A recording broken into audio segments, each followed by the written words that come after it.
하늘 쉼터의 5분 신앙 상담을 방문하신 여러분 환영합니다. 우리 인생에 많은 문제와 궁금증이 있습니다. 이것에 대한 해답을 찾아보는 5분 상담 시간입니다.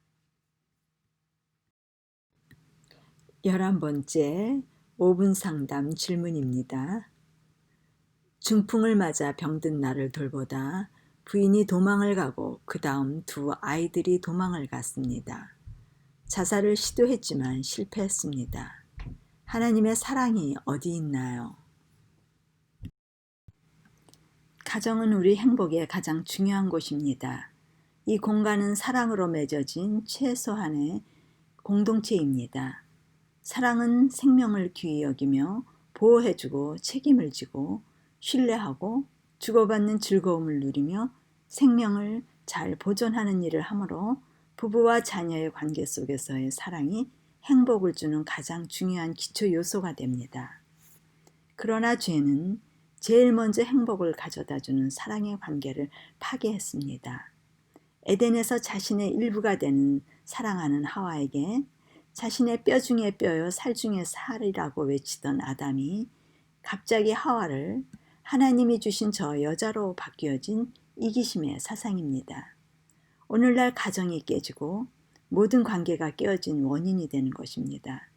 현대인들의 가정은 유리병과 같습니다. 언제 깨어질지 모르는 가정입니다. 잘 보관되고 보호되지 않으면 순식간에 깨어지는 순간들이 오게 됩니다. 현대사회의 가정들은 겉모습은 잘 갖추어진 모습들이지만 내부의 안은 관계가 다 깨어지고 분리되어 썩어가고 있는 모습들을 흔하게 보게 됩니다. 형제님의 가정도 그러한 면에서 깨어진 모습이 드러난 것입니다. 중풍으로 몸을 제대로 쓰지 못하고 직장도 잃어 경제적 어려움도 있었을 것이며 몸을 마음대로 쓸 수 없어 답답한 상태에서 부인에게 짜증도 내고 화도 내셨으리라 짐작합니다. 부인 되시는 분은 밖에 나가 생계도 꾸려야 하고 집에 들어와 남편도 돌보아야 하고 육체적 정신적으로 지치고 피곤하여 신경이 예민해진 상태로 감정 속에 있는 모든 불만이 폭발하여 신세타령이 나올 수밖에 없으며 급기야 견딜 수 없는 상태가 되어 집을 나가게 된 것을 추측할 수 있습니다. 그 다음 자식들이 경제력을 책임지고 아버지를 부양하려고 하지만 또한 감당할 수 없어 자신들의 장래를 생각하여 아버지를 떠날 수밖에 없었던 것 같습니다. 그러한 벌어진 일들에 대하여 누구를 탓하고 있는 것은 지혜가 아닙니다.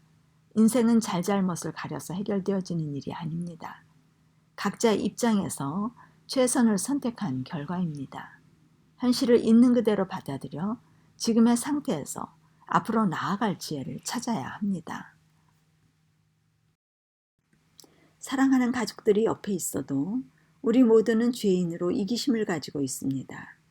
자신의 입장이 중요하고 자신을 보호하기 위하여 연연하며 그것을 위해 사는 존재들로서 같은 공간 아래 살지만 생각들은 각각 달라 사랑보다는 감정 대립이 더 많습니다. 인생은 홀로 가는 먼 여행길의 순례입니다. 인생의 길을 잘 갈 수 있다고 자부할 사람은 아무도 없습니다. 왜냐하면 인생을 두 번 사는 사람은 없기 때문입니다. 우리의 전통과 유전이 가르치는 지식과 똑똑하고 지혜로운 사람의 조언이 안내자가 될 수는 없습니다. 세상은 안락과 쾌락과 이기심을 채울 야망의 길로 이정표를 바꾸어 놓았습니다. 이기심을 가진 모든 사람들은 그 길을 선택할 것입니다. 성경은 그 길을 어둠이라고 합니다. 어둠 속에서 바른 이정표의 안내를 받지 않으면 목적지는 질병과 불행과 죽음입니다. 인생의 어둠을 밝히실 분은 생명의 빛이신 그리스도이십니다. 그분만이 등불이시며 흑암을 밝히시는 분이십니다. 목적지를 향하여 매 순간 안전하게 발을 내디딜 수 있도록 그리스도 안에 거하여 빛이신 분과 동행해야 빛의 길을 가는 겁니다. 내 안에 빛을 모심으로 나의 등불이 켜져야 나의 흑암을 밝힐 수 있습니다. 흑암은 자신 안에 있습니다. 먼저 자신 안에 흑암을 밝혀야 외부 세상의 어둠에서 안전하게 행진할 수 있습니다. 생명의 길은 건강과 사랑과 행복이 있습니다. 그 길은 나도 살고 가족도 살리고 이웃도 살리는 이웃사랑의 비결입니다.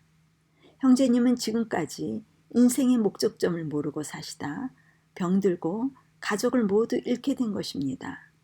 아내와 결혼할 때 자신의 가정에 이런 결과가 오리라고는 생각조차 못하셨을 것입니다. 자신의 지혜를 의지하며 살아온 결과 질병과 가정의 파탄과 죽음이 기다리고 있음을 절감하셨으리라 생각합니다. 이제는 그 길에서 돌아서서 혼자가 아닌 그리스도와 동행하셔서 등불을 밝히시면 됩니다. 그분의 안내를 받기 위하여 제일 먼저 해야 할 일이 있습니다. 그분이 자신의 마음에 가장 중요한 자리에 좌정하시도록 해야 합니다. 많은 사람들은 사랑하는 남편이나 아내가 혹은 자식을 더 사랑함으로 하나님의 자리를 차지하고 있습니다. 때로는 재물과 명예와 자신이 습득한 지식이 그 자리에 있을 수 있습니다. 그러한 우상, 곧 하나님보다 더 사랑하는 것들을 제거하여 마음의 방을 비워드려야 합니다. 성경을 그것을 위하여 찾고 구하고 두드리는 간절한 바람을 갖고 끈기 있게 기도하라고 합니다. 하나님을 모시는 일에 전심전력하면서 성령께서 회개를 주시기를 마음의 방에 우상을 깨끗이 청소하시는 일을 하시도록 도움을 요청해야 합니다. 이것이 자기를 부인하는 일입니다. 그러면 비워진 자리에 성령이 임재하시고 그때에 비로소 그리스도가 들어오셔서 그리스도와 죄인의 만남이 이루어지는 십자가의 경험이 되는 것입니다.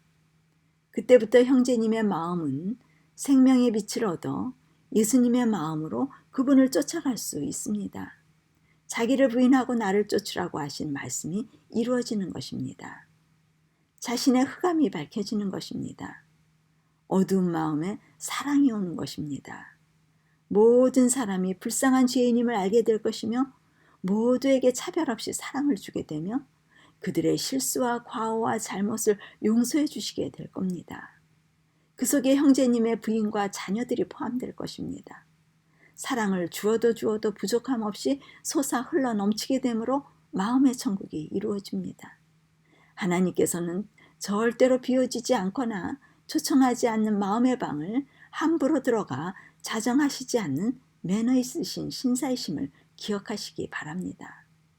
애정의 자리에서 가족을 밀어내는 일은 자연인들에게 어려운 일입니다.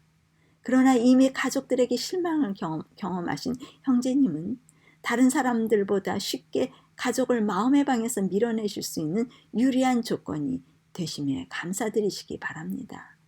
모든 가족의 용서는 물론 세상을 포용할 수 있는 그리스도의 사랑을 소유하셔서 이제부터 진정한 행복을 찾게 되실 것입니다. 하늘쉼터의 5분 신앙 상담이었습니다.